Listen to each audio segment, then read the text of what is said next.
are 4 speaking warm-ups, activities, or games that are gonna make your ESL classes a little bit more fun. I made sure that these 4 activities are so easy to do because I feel ya, dear fellow teachers. Being a teacher takes up all of your time, so I'm here to save some of your precious time and at the same time help you have great classes. All of these games were tried and tested in many of my classes and students got really engaged. So let's dive in. The first activity is alternate ending. Pick some famous stories or tales like the story of Cinderella, Snow White, or any popular fiction. Write the titles on cards, or you can stick to one story for all, up to you, and ask the students to pick one. If you have a small class, then students better work individually, but if not, then divide them into pairs or groups. Then explain to them that they have to come up with an alternate ending to the story. This will require students to review the whole story, in English this time, and use their imagination to come up with a new and different ending to the story. So instead of Cinderella getting married to Prince Charming and living happily ever after, students need to expand their creative skills and imagine the same story, however, with an ending all their own. I remember a student told the class that Cinderella was actually a feminist and refused the prince's proposal. You will be amazed by how creative students can get. This is a funny activity and all you gotta do is just write some titles on cards. The second one is commercial time.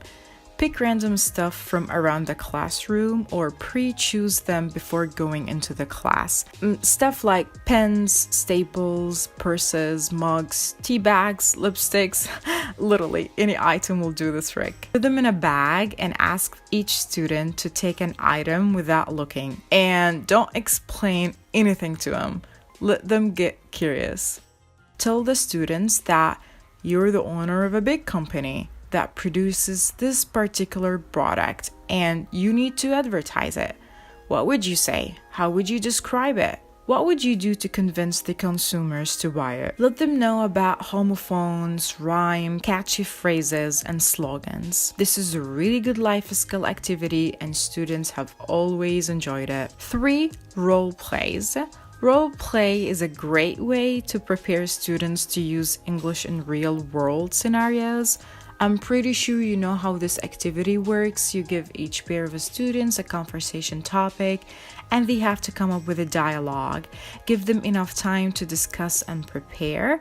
I'm gonna share with you some fun everyday dialogues that I've been using with my students. The first one, the setting is a phone call between 2 friends and phoning a friend inquiring about a job position. The second one is at a store, a mother and a daughter, and they're shopping for a dress for a birthday party. This one is pretty good actually. The third one is more practical, an interviewer with an interviewee, and the topic is obviously a job interview. The fourth one is my favorite, and I feel shameful to say that, but I said it anyway.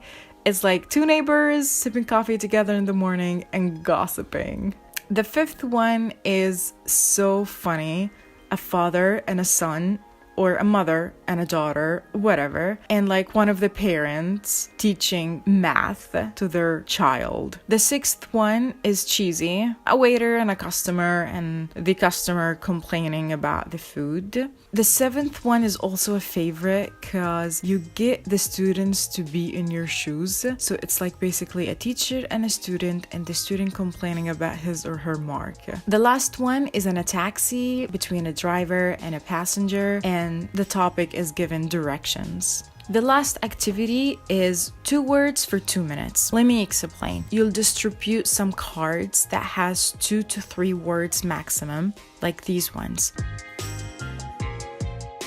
Ask the students to talk about it for 2 minutes non-stop, and I usually set my timer for them. I think it's challenging in terms of fluency, and I love it because it encourages the students to communicate the meaning rather than how many mistakes they make in grammar, pronunciation, and vocabulary. I believe fluency is important, and in this particular activity, students are not only practicing fluency, but also expressing their own ideas on different topics. If their lower levels, give them some time to prepare, or they can do it at home and present it the next class. But with higher levels, allow a 2-minute preparation time, and they should do it on the same day. That's pretty it, dear teachers.